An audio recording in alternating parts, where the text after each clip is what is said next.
Mera is one of those tunes in the game that, I remember an epic battle that I had against her very early in the game, which sounds very sad that I remember a battle from a mobile game from 4 years ago, but it was an awesome battle. I always wanted her, be able to use her, but by the time I got a chance to have her, she was already kind of just power crept out of the game. Now she has a stat boost. Let's see what she can do. Let's get to it. There is a difference between you and me. We both looked into the abyss. But when it looked back at us, you blinked. Hi guys, Anya here, and this is a DC Legends video. In this video, I'm gonna go over Mera in depth. I did a versus on her that I'm actually gonna release today at the date of me recording this. And then also, so you guys know, I've seen it. I'm going to do a reverse flash in-depth guide. It'll probably come out next week, but I wanna do reverse flash versus someone. I was leaning towards reverse flash versus the flash. I'll put up a poll, but I don't know if it should be reverse flash versus Impulse versus Jesse Quick versus Wally West versus Black Flash. Like, I'm gonna do a versus with him. I just gotta figure out which tune I wanna do it with, but that will be coming.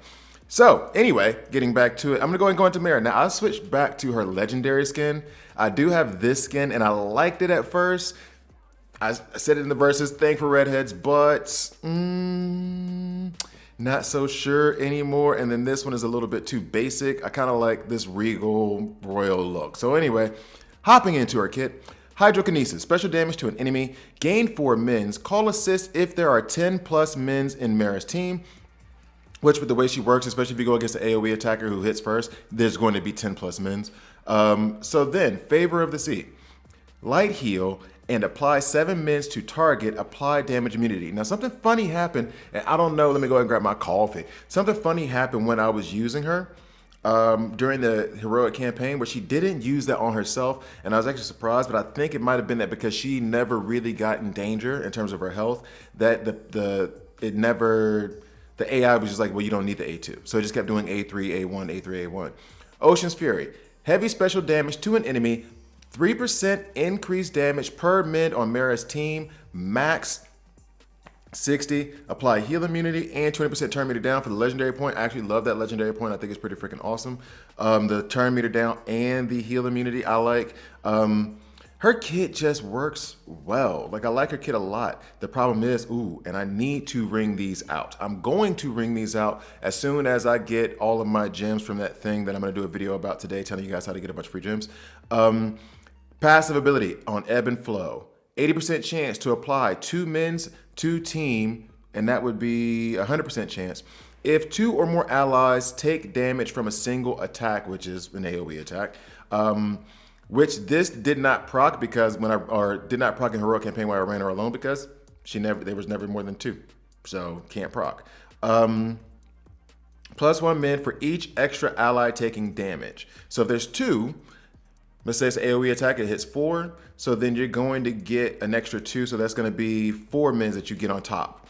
And then plus 5 mins on random teammates. So then 5 mins, I'm assuming, just going to bounce around to different teammates, not one go. All 5 don't go to 1. They just kind of divide up amongst others. Then Slipstream, passive ability, 75% chance, that would be 100% if I ringed it out. To apply 2 agility ups, 2 affinity resistant ups to each ally when they heal from mins, apply 15% turn meter up as well. Like, I really, how many rings do I have? I don't even have that many. Let me do that now. I'm really, like, she's on my, slot 6. I need to put her on my slot 6 for those tunes that I'm working on. I use slots 5 and 6 now for tunes that I'm working on just so I can try to keep track and I don't forget. But that is her kit. I think it's incredible in terms of support. I think she's great for PvE support. With PvP, actually something really cool did happen. Well, really cool. I had a longer PvP battle, which kind of lends itself to how mins are better in longer battles. I say PvE just because you have multiple waves, and so you're going to get multiple turns around. With PvP, it's kind of hard for the mins to really have the effect that you want them to because you might need heal that moment, and you got to wait for your tune to get their turn around, and you don't know what kind of turn meter manipulation, et cetera, is going to happen. In the meantime, PvP battles tend to be much quicker. So she's not as great at PvP, but she had one battle that was awesome. So I'm gonna go ahead and get into that right now. Be right back. So here we are, Chapter 8, Heroic Campaign, Final Node. Let me go ahead and press play. And honestly, there was no surprise here. The way her kit is built, she is going to constantly heal herself. Now, she did surprise me with some of the damage that she put out. But then again, this is her real campaign. But at the same time, there have been other tunes who are at, and I love her animations. Her animations are awesome to me. There are some other tunes that are at 70-11 that can't complete it and that don't one-shot tunes on this level. So I gotta give her some credit. She does do, I mean, she's not a damage dealer, but she does okay damage. She does solid damage. You really want her there for support. That is her main goal. She's supposed to heal, damage immunity. And then that one passive ability that I really need to work on, ebb and flow. You can clearly see that I started out with her and then just could not use her, so I stopped putting any resources into her. But with ebb and flow, gaining those agility ups, gaining that resistance ups, those affinity resistance ups are going to make her tankier and harder to take down. We'll do that for your entire team. So, and especially from that PVE perspective, where you're going to get more turns, it's solid. It's definitely solid. And actually, I don't know if I ever made this clear in the verses. I think I like her as a tune more than Brainiac. However, Brainiac is more useful in the current PvP meta, just because of his turn meter manipulation. There's one ability on there that's beastly that you need, and that's his turn meter. With her, she has so much that she gives in terms of mins, in terms of the agility ups, in terms of putting them out passively. Like, she helps your team with survivability a great deal. So maybe I'm not giving her a fair shake. Maybe I'm underestimating what she can do. So here we go. We have Black Canary, who the more and more I play with Black Canary, and the more I get away from her, thinking of her as like evasion, the more and more I'm liking her. So you have Black Canary there to give everybody true sight, so we can hit around Barda. You have Edric in there as our damage dealer. We have Captain Atom there as our debuffer. He does do turn meter manipulation as well, which kind of scares us when we have Aquaman there. And then you also have Mera there. She's in her support role. Now, the main thing that I'm worried about in this entire setup is the fact that I have two tunes that do turn meter manipulation, and you have Aquaman on the other side there. So that, and I do this every once in a while. I have a complete brain fart where I'll just put a tune in and forget, like King Shark. I run him against Aquaman. I'm like, oh, why did I do that? I should not have done that. So I'll have those brain fart moments every once in a while. But so like for instance, this thing, why did I do that? Why? And then in that moment, I realized, oh no, I shouldn't have done that. Anyway, so, and actually Black Canary was shining in this one too. And actually, because I'm thinking right now, one of the things that I would say is best in terms of if you're going to use her in PvP is to put her against tunes, or like you can think of her when you have tunes that you're facing tunes that have AoE attacks, because then you can get some healage up. Now, like I said, is it great in terms of you might need heals in that moment? No, but I mean, it's better than nothing. And if you have other options in terms of being able to heal your tunes on there, like if you're running a Lex or something, then having those mins as backup, never a bad thing. Plus, she's going to hit harder based on that. So, and actually, I'm wondering about Mr. Miracle. I'm supposed to read some of his comics. I'm running out of, not running out of, but there are some I need to start figuring out some other tunes that I want to level up to 70-11. I'm kind of running short on them. Oh, she's gone, but she's done her job. They're all overhealed, so we're all good to go. I'm running out of tunes that I want to take 70-11. And so I'm kind of looking around, not sure who I want to work with next. So I'm definitely working on Ice now. This is going to take a minute because she has that death immunity up. Come on. There we go. All right. So on to the next battle. Yeah, I got to figure out who I'm going to do next. All right, so in this one, we have... Oh, I actually put Aquaman in there because from what I understood, Aquaman and Mera run pretty well together. He does give out mins. Then you have, of course, Peacemaker there to deal with Spectre, and then Terra there to deal with Harley Quinn. This team isn't necessarily terrifying. I saw somebody else's comment who's also sick of seeing Spectre around. But yeah, so let's go ahead and get to it. Oop. There we go. The one issue I have here, and actually, no, it's not even an issue for me. Wonder Woman is very good at tossing those debuffs back at you, but I don't have any debuffs. That's what I was thinking of just then. So Protected against the enrage. By the way, plus that I did not really address with the Brainiac, and I'll do that in his video, is that he is good against Harley Quinn because no matter where he is on the team, he doesn't have to be team lead. He'll give you enrage immunity, so that way you don't have to worry about Harley Quinn enraging you. It's still an issue. It's still obnoxious. Not nearly as obnoxious as it used to be, but damn it, it's obnoxious. All right, so we give Tara the damage immunity. I'm guessing that was in preparation for Spectre, but we ended up going ahead of Spectre anyway. So now would be the time to kill Spectre with Peacemaker. Thank you very much. And then I think, did Harley Quinn ever do her? Because I was too busy talking. Did Harley Quinn ever do her AoE attack? Let me see. I don't think she probably did, and I just didn't pay attention. But she's gone now, so it does not matter. So we're sitting pretty. Have Men's up, so she's actually going to be hitting harder and calling assist on her A1. Damage immunity on Peacemaker to keep him alive. I mean, it's working well in PvP. It's just that, I don't know. These were some pretty cupcake teams as well. So how... Well, here's the thing. There's one more battle coming up, and I think that was the battle that took a minute. So what's going to happen is I'm going to go ahead and go to the stats once she's done doing her cleaning up everybody here. I'm going to go to her stats, and then when I come back, it'll be that battle where it was a pain. Man, Green Lantern has been a pain for me today. Like, I've been playing with, I can't remember who it was. I've been playing with someone, and Green Lantern was so obnoxious. Anyway, let's go to the stats.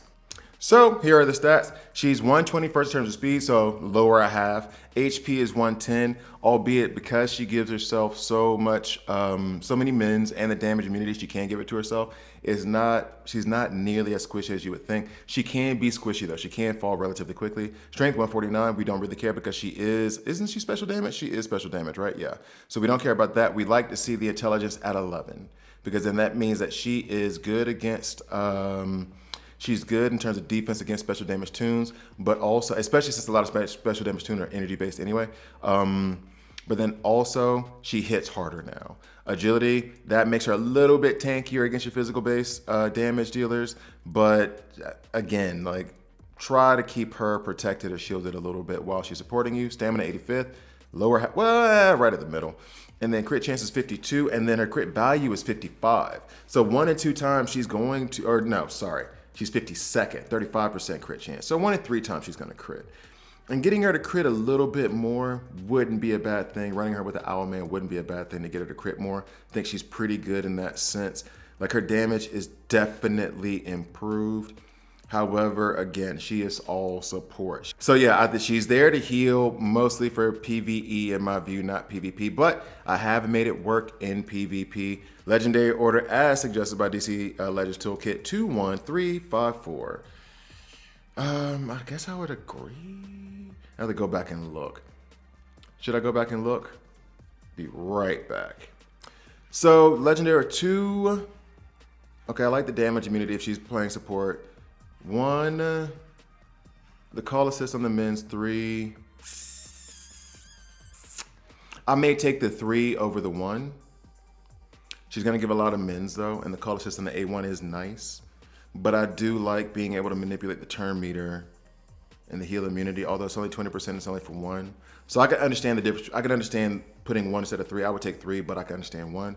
And then 5, of course, that I would love to see. And then, yeah, okay, so that's the right order. I agree with that order. So now let's get to the last video.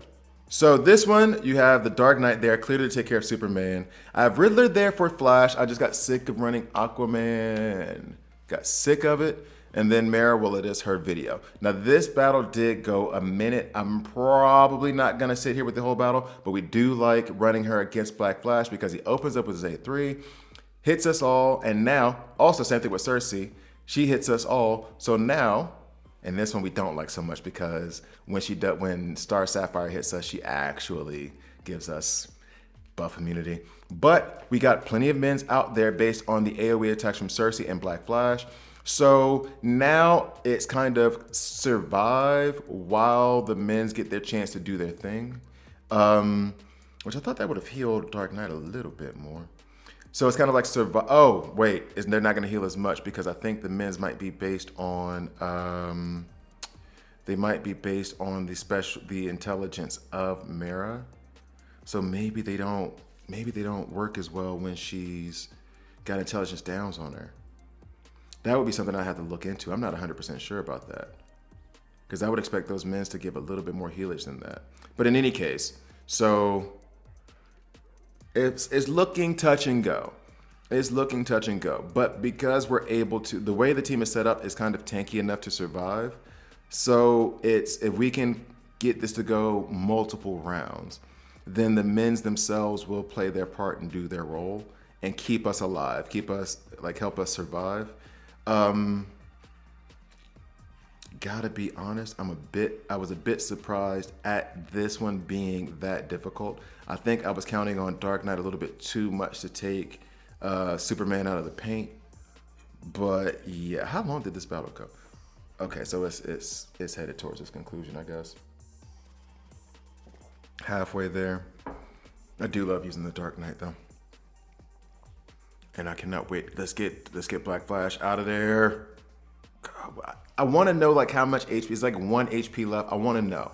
Because that's just obnoxious whenever they get like down to that sliver of red that you can barely see and they're still alive. Like it's so irritating.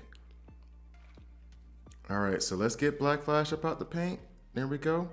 Good, so now we don't have to worry about the turn meter manipulation anymore.